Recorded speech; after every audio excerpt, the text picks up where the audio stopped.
So first of all, I want to thank you, the organizer, for inviting me to talk at this conference. It's a pleasure for me to be here and to be able to talk to such a distinguished audience. And I hope to learn many things from you. And so I will have some answer.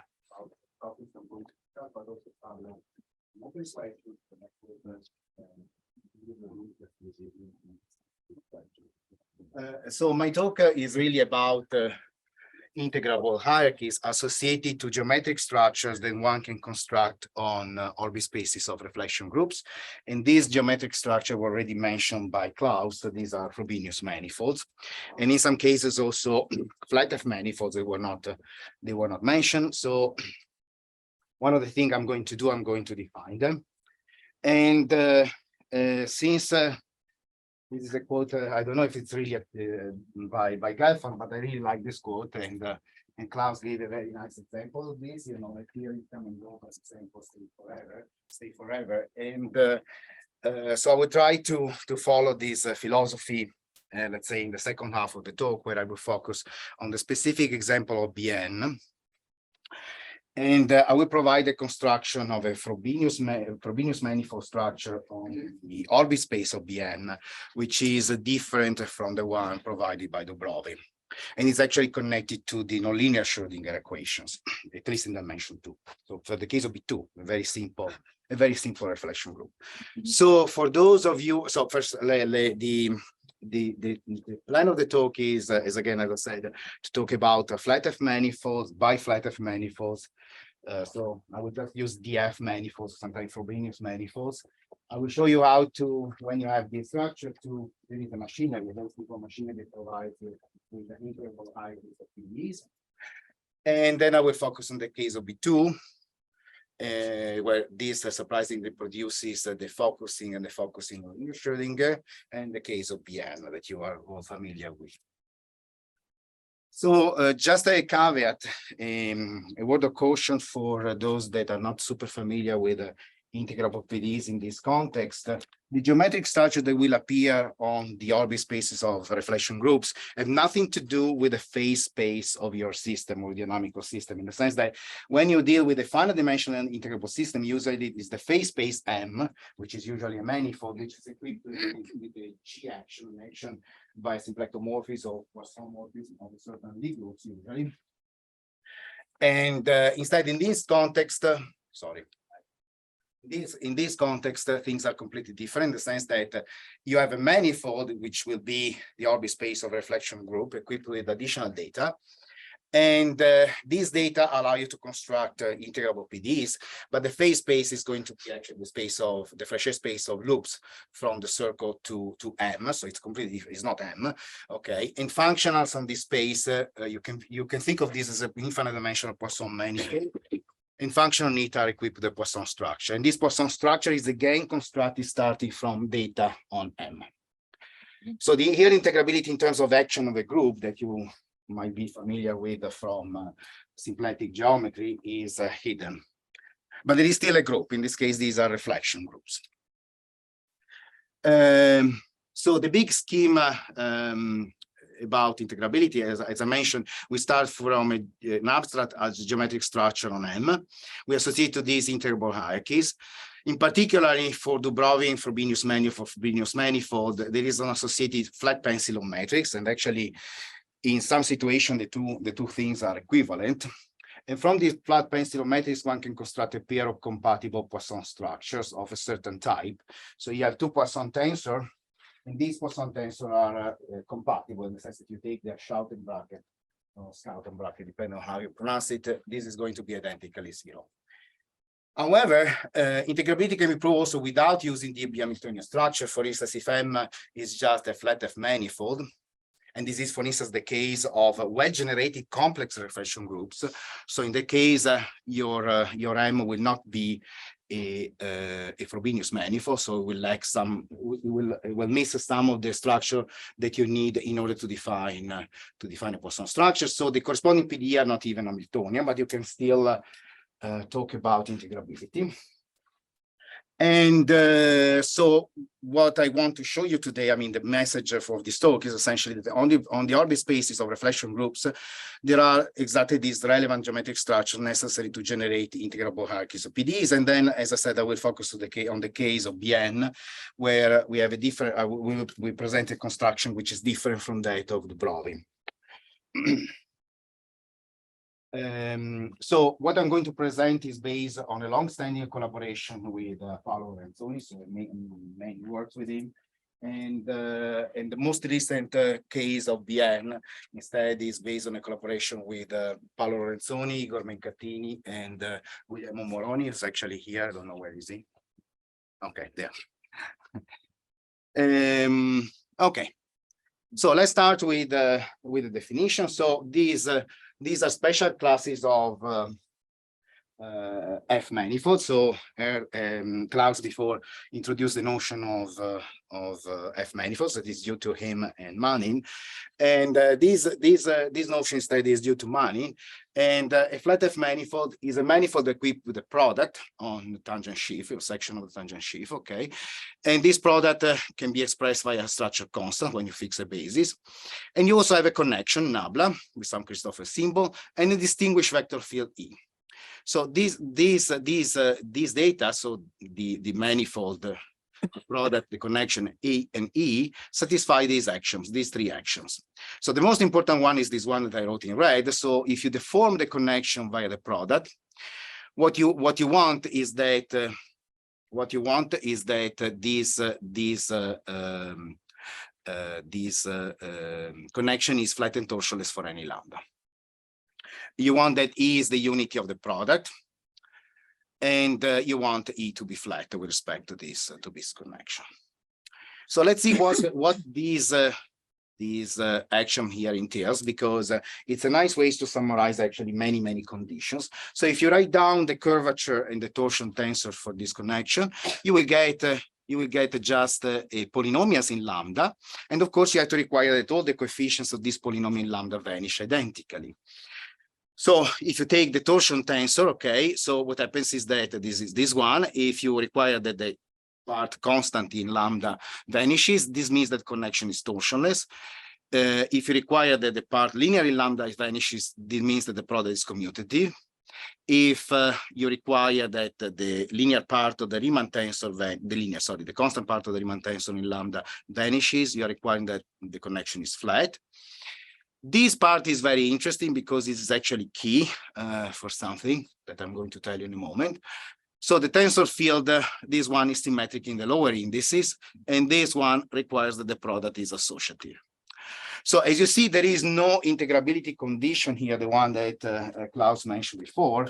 And the reason there is no integrability condition is that on the product is because that integrability condition is automatically satisfied in this case due to the interplay between the connection and the product. And the key to prove that is actually exactly this property here. In particular, the above condition implied that the structure constant of the product can be written as second derivative of a vector functions, okay? So these are written, of course, in the flat coordinates of nabla. And an example of, so to give you an example, I mean, of course, Klaus gave a beautiful construction related to reflection groups, but this is a super simple example of an F manifold. You take C2 with coordinates T1, T2, fix n integer greater or equal to 2, and define the product on vector fields in this way. And then, you extend it by linearity, okay, all vector fields. And you take as covariant derivative just the partial derivative. So of course, this is a flat torsionless connection. And this is the flat F manifold I to n, defined for all n greater or equal to 2, which is described in the book of Klaus, for instance. So that's an example.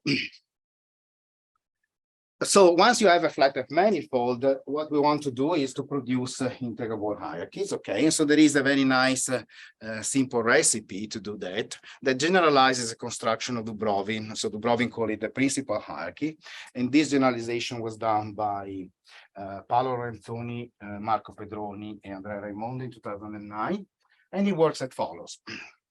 So you take a system of local coordinates on M, and so this system of coordinates are U1, U1.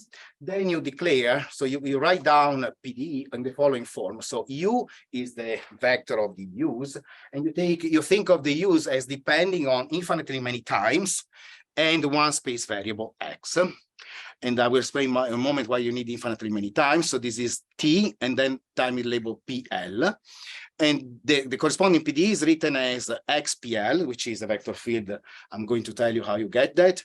Product, this is the product of the F manifold with UX. So UX is simply, the derivative of this vector with respect to X, okay? And so here you have infinite many times, okay? And the vector fields XPL are obtained in this way. You take the deformed connection and you look for flat sections of this connection, which of course exists because the connection is flat, and you expand these in lambda. So these XP0, XP1, XP2 are exactly the coefficients of this lambda expansion of the flat sections of the deformed connection. In particular, the vector field, the primary vector fields are flat, and the remaining one can be obtained through a recursive relation. But these essentially give you a simple recipe in principle to compute, to create an integrable hierarchy out of this. And I mean, this is maybe not the right audience who would appreciate this, but these in flat coordinates, okay, these PD are all conservation laws that are studied by our friends, for instance, in hyperbolic PDEs. And furthermore, if the product is semi-simple, which is something Klaus mentioned just before, so in canonical coordinates in which the structure constants assume a very simple form, these are actually Riemann invariants. So it can be written in terms of Riemann invariance. And the important point is that the induced flow commute, so particularly for each I and for each set of times, you can take the derivative with respect to the first to one time and then the derivative with respect to the other time, and these two derivatives commute, which is precisely the fact that the flows generated by these two PDs are compatible, they commute, the vector fields commute.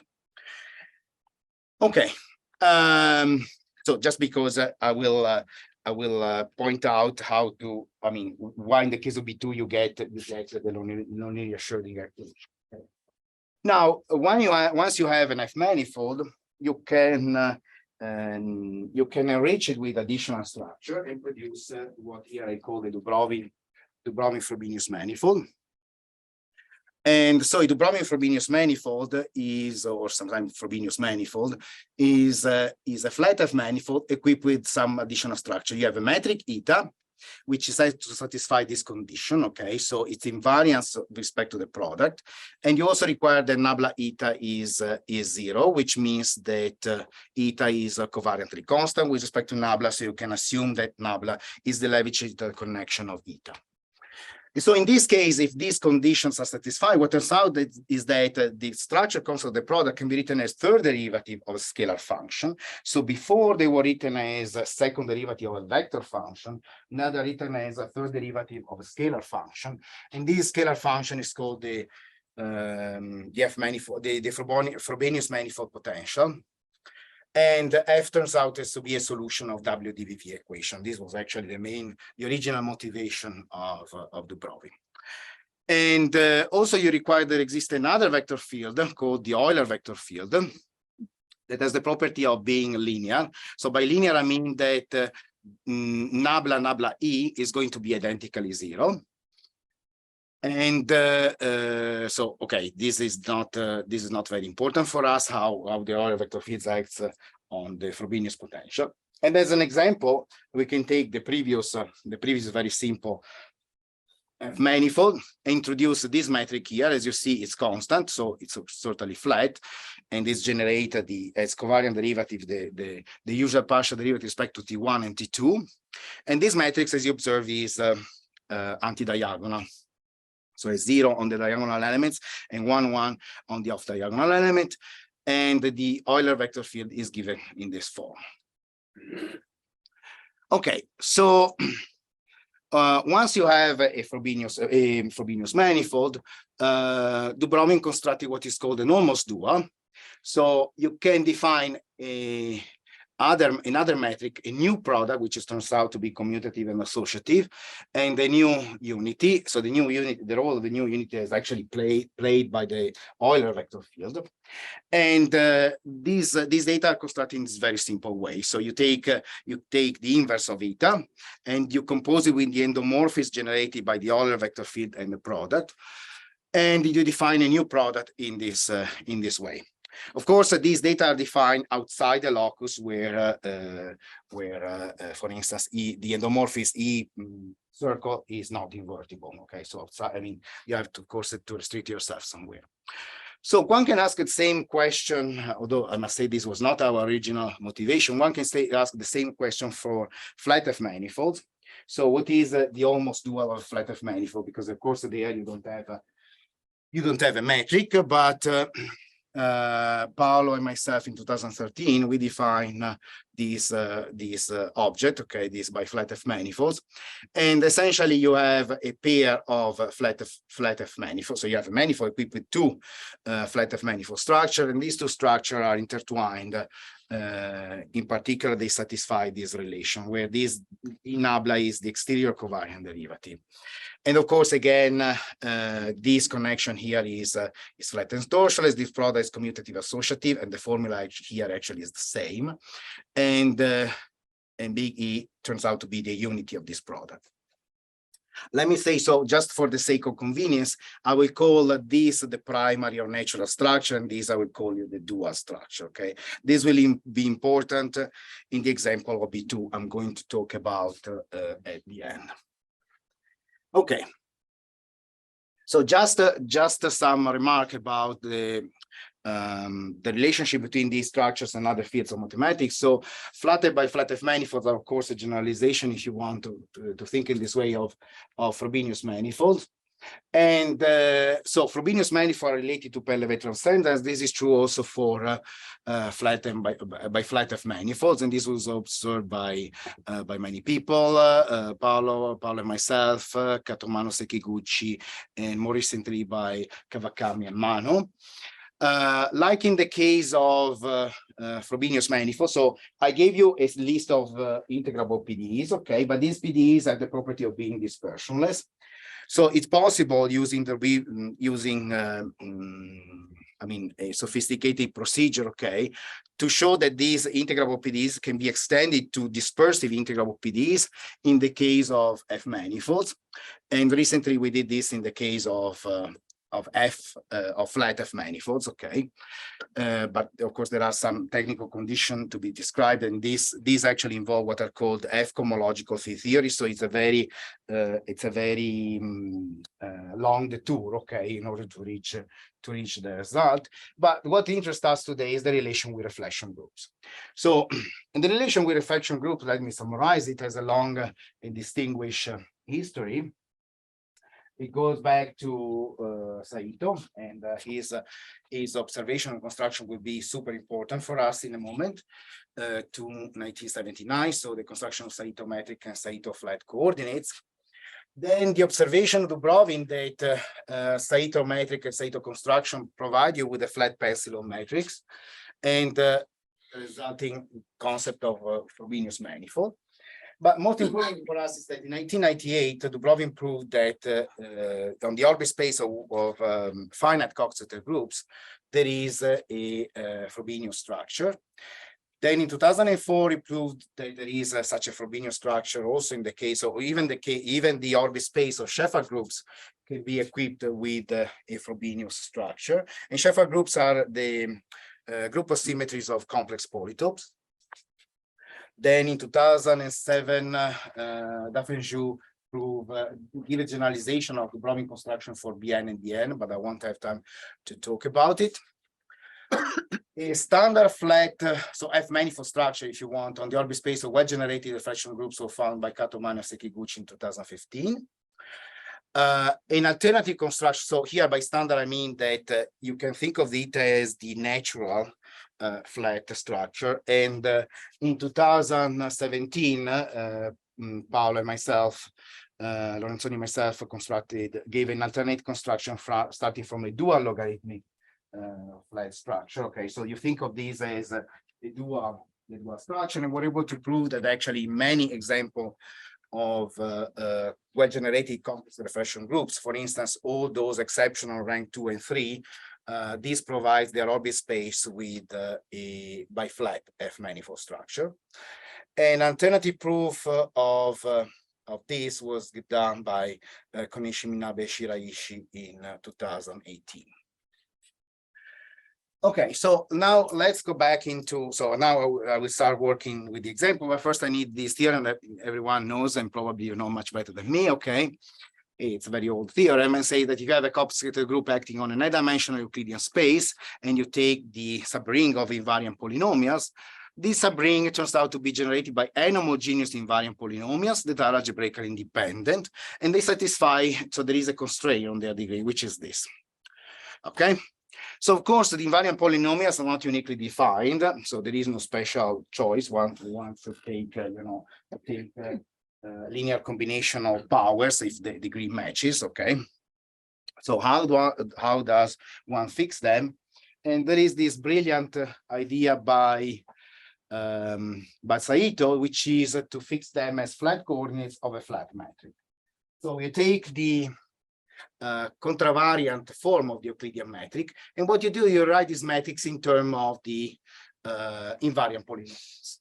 Okay, so Pi are the original coordinate in Rn, if you want. The Ui are the invariant polynomials, and you rewrite the Euclidean metric, the Euclidean cometric, in terms of the invariant polynomials. Of course, this metric is still flat because you're just rewriting a metric in another coordinate system. And what Saito observed and proved is the following. There exists a unique choice up to rescaling of the basic invariant polynomial, such that if you take the derivative of this object with respect to the polynomial of the highest degree, this defines the constant non-degenerate matrix, namely for us a metric. Okay, in general, these objects are not positive definite, but for us a metric will just be a non-degenerate bilinear form. If the case of D2n, there is some tweaking one has to do, but just keep in mind this. And once you have this, for instance, let me work out the case of B2. Okay, so B2, of course, is just the symmetry group of the square. The invariant polynomial must be invariant under this transformation that are generated by these two. And so what you have is that you can start, for instance, taking as U1 the sum of the square, and U2 you can take a quadratic polynomial like this, but of course you can add any arbitrary multiple of U1 square. And so how can you fix this C? Well, if you write Euclidean cometric in the coordinate U1, U2, you get this expression. And if you take the lead derivative with respect to the highest order polynomial of G, you get this expression. Now, as you can observe, there is a unique choice of C that makes this constant, okay? And this choice is C is equal to -8. So with this choice, the Saito flat coordinates for B2, in Saito flat coordinates for B2, eta becomes this simple matrix, and U1 and U2 that are the Saito flat coordinates are precisely this. Okay, so now we have a way to choose choose a set of invariant polynomials so that they are better than another choice, or they are more beautiful. Let's put it this way. So this was the starting point of Dubrovin observation that, okay, we have these two flat metrics, the original G and eta. What can we do with them? Well, the observation is this, that this construction is actually related to the existence of the Hamiltonian structure. So if you take the pencil of metrics, like the one that I just defined, G and eta, okay, this forms a flat pencil. Forming a flat pencil is something very peculiar, meaning that not only this metric is flat for any lambda, but also the contravariant symbol of the pencil are the linear combination of the Christoffel symbol of, the Christoffel symbol of the pencil are the pencil of the contravariant Christoffel symbols, okay, which is not automatic simply by the form of this thing, okay. And once you have this, Dubrovin immediately realized that one can have a Hamiltonian structure of the type. because these go back to an older result of Dubrovin and Novikov, in which they show that given a flat metric and that corresponding Christoffel symbol, okay, of course, if you are in flat coordinate, the Christoffel symbol will vanish, but here we are in arbitrary coordinate. What can happen is that this object here can be interpreted as creating a Poisson bracket on the space of functionals defined on the Frechet space of loop from the circle to target manifold. Okay, so you take your this is a function that depends on u, ux, and so on.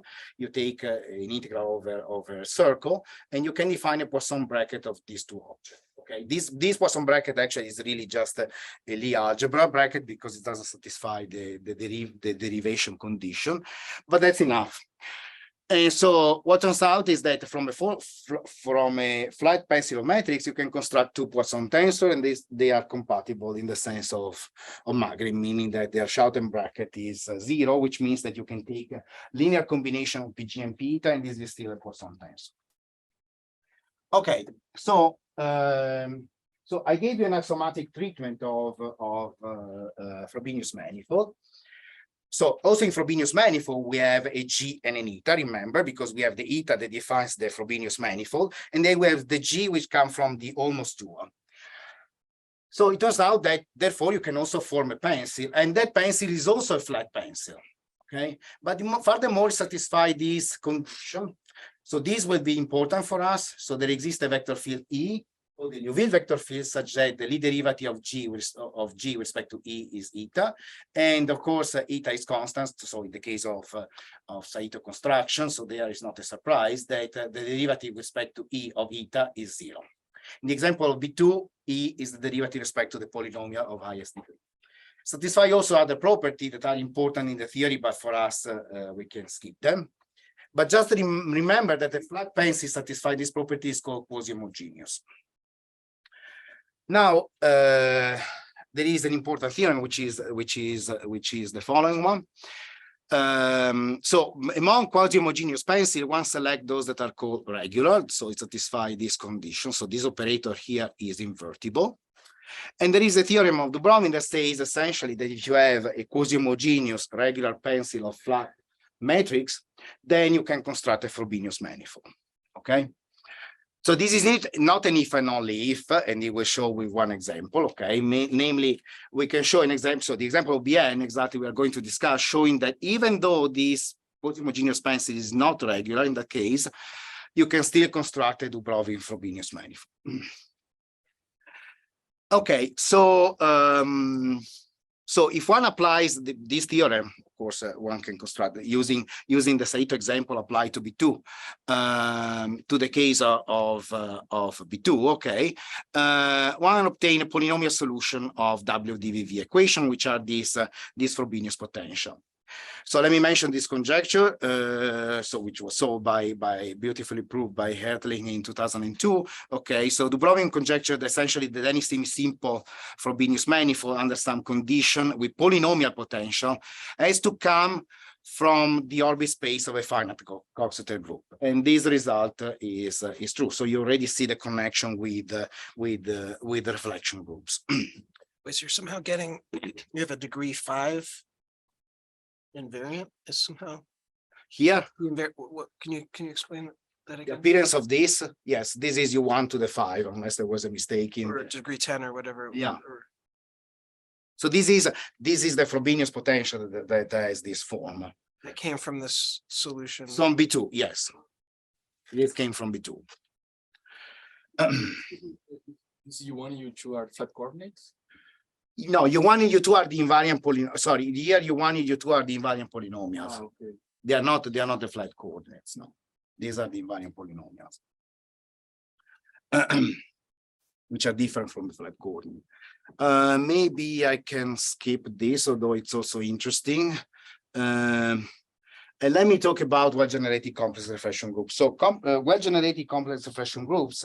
So any reflection group can be generated by its reflection, okay? And in general, a minimal set of generated reflections for a group or reflection group of rank n is either n or n plus 1. So a complex reflection group is called well generated when it's generated exactly by n reflection, not by n plus one. And I won't spend much time on this because it's not really related to the construction I'm going to show you in a moment. But this is an interesting result by Katomano Sekiguchi that shows that on the orbit space of well-generated complex reflection group, one has a flat F structure, which with this data. More relevant for us would be the following. Okay, so. And I'm explaining why it's more relevant. So what this says, essentially, you don't have to worry much about the formula. What this saying is that on a reducible complex reflection group, actually this is well generated, okay, then these data define an F manifold structure. And this data, let me just point out this. So here you have the trivial connection on Cn, and these are alpha I are the covector that define the reflecting hyperplanes. Pi I are just a projection operator of some kind, and the tau I and sigma I are just weights.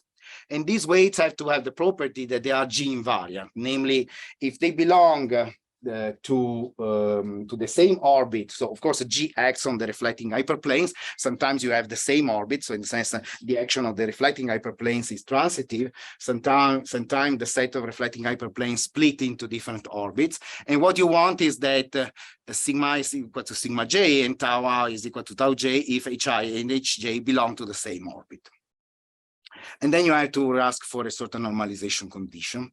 Let's put it this way. This defines a flat F structure on Cn. So this will be important for us because this is the starting point of revisiting B2. Okay. So what we are going to do, we are going to implement this construction on B2, change the vector field E, okay, and think of this as the dual of some other flat F structure, okay? And you will see what you get as the primary flat F structure. Maybe I will spend a few minutes reviewing this, which has a long history. So this connection nabla star that appears here has a very long history. So it's a particular case of what are called Danko-Konotype connections, what are considered by many people. So the proof of the flatness of this connection for G invariant weights was done by Lohenga in 1999. In more general setting, different flattening conditions of this kind were considered by Kono. And in the case of Coxeter groups, these Danko-Konotype connections coincide actually with the flat connection that appear in the beautiful theory of check system by Sasha Veselov. And the fact that the Kono's flattened condition are equivalent to Veselov's definition of check system was observed by Paolo Ranzoni and myself in 2014 and independently by Sasha Veselov and Misha Fagin in 2017. I just wanted to point out a few things related to the history, but this thing has a long and distinguished history. So a conjecture, this is actually conjecture for you, okay? So there is a theorem, but this theorem is very, unfortunately, the proof is very long and is very computational, like the classification of complex group by Sheffer and Todd. You know, that is a beautiful classification, but it's done case by case. And also in this case, I mean, for this theorem, the proof is done by brute force computation case by case.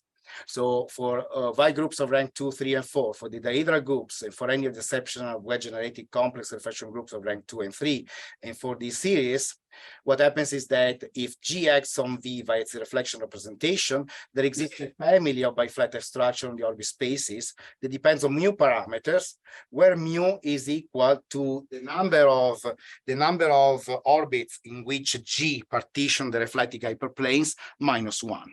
So for instance, the case of B2, in the case of B2, yes, it's 0, so there are no parameters. But in other case, sorry, in case of B2, there is one parameter because there are two orbits. But in the case of AN, okay, then since the action is transitive, there are no parameters. And it would be nice to prove this result in general.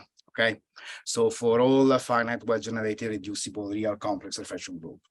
But we what was the reason of the restriction for the rank? Pardon? What is the reason why you need to restrict the rank? Just because. Okay, I will tell you a secret that it's because the computer breaks down. You know, so what I mean is that, you know, you know better than me, of course, there are well-generated exceptional well-generated composite reflection group of rank 4 or 5 up to 7, I don't remember, but so, and they are, you know, but they are, so since this is done by brute computation, that computation cannot be implemented for those. I mean, we can treat some of the rank 4, the simplest of rank 4, but you know, we didn't write it because we didn't want to just treat some example of rank 4 and not show that in rank 4 it was true. Okay. One of the directions does that work, like when you only have one orbit of hyperplanes, do you know that you have a unique bi-flat structure? No. Oh, not even that. Not even that. Excuse me, I confused that Mano and did people had shown that flat metric on the quotient on the complex reflection group, yeah? Yes. Whether it is not sufficient to do this. Pardon? It's not sufficient to get this by Hamiltonian. No, because so what happens is that in their case, the technique they use essentially in some way automatically select, because they have uniqueness actually. In that case, they have uniqueness of the flat F structure, okay? And that's due to the fact that they use these Okubo differential equations, you know, that's exactly the technique they use. So in some sense, that already select something. What is true is that, so this structure exists for any of these, so actually they proved that for any well-generated complex reflection group, there is one structure like this, but they cannot say if the structure is unique or not in those cases. I mean, in their approach, this automatically fixes something and eliminates the parameter, even when there are parameters.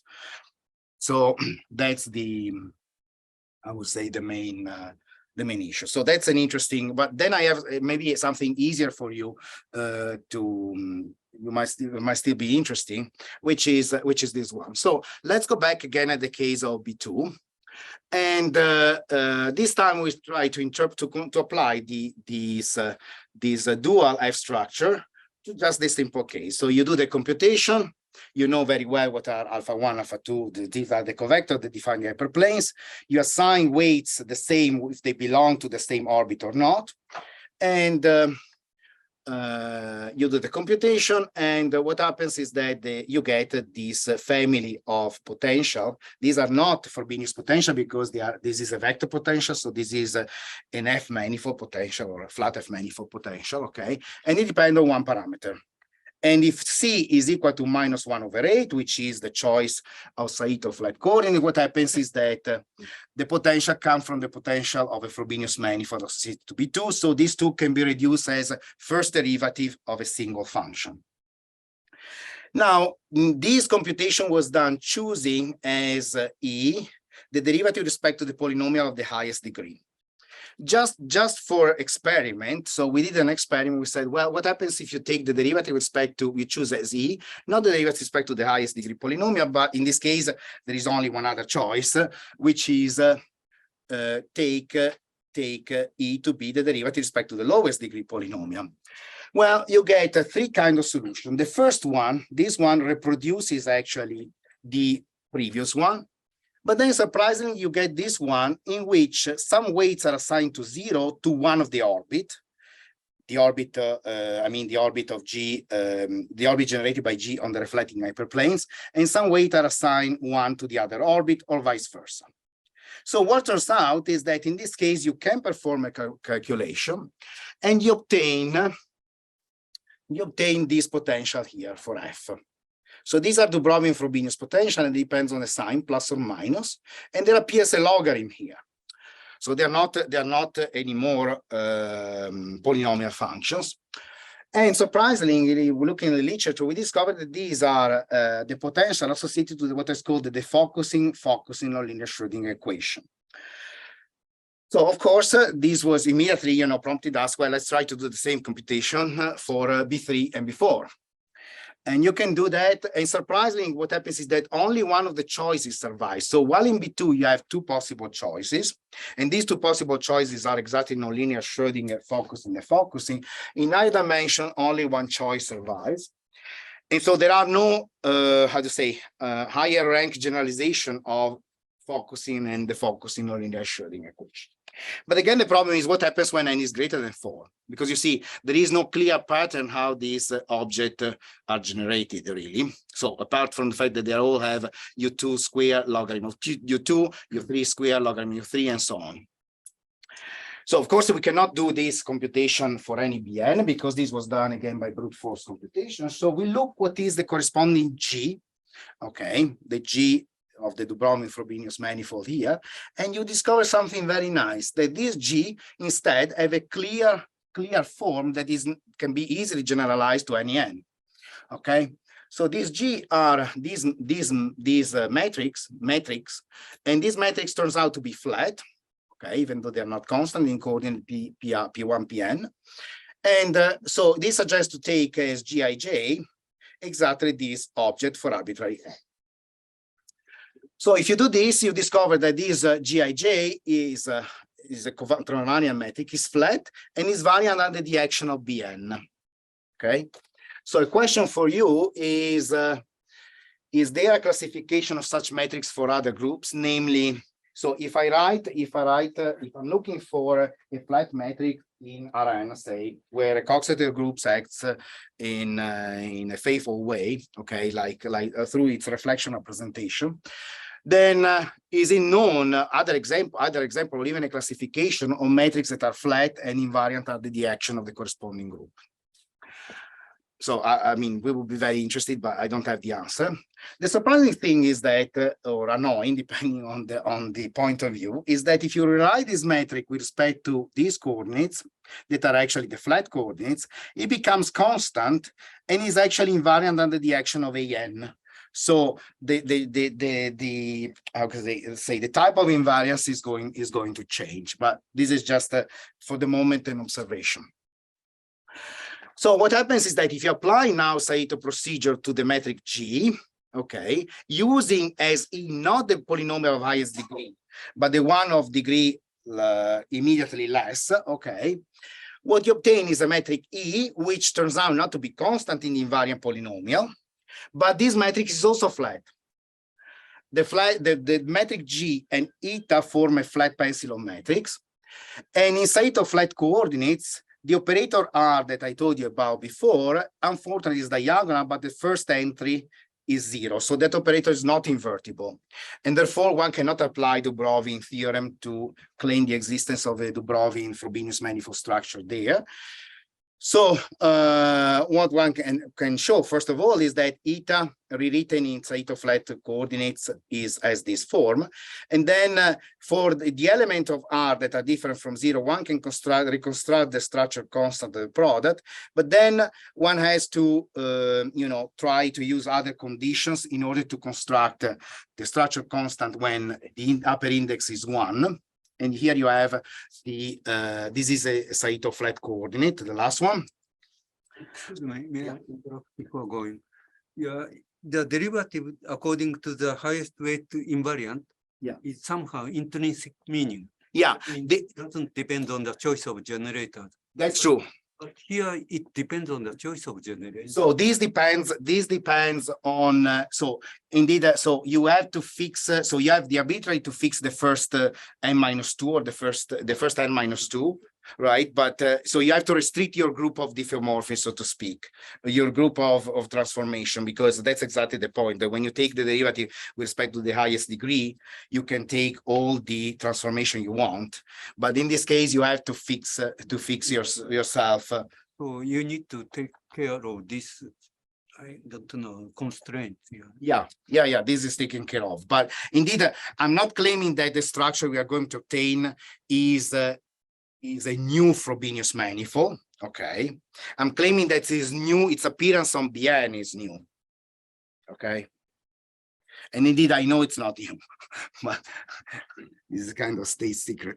I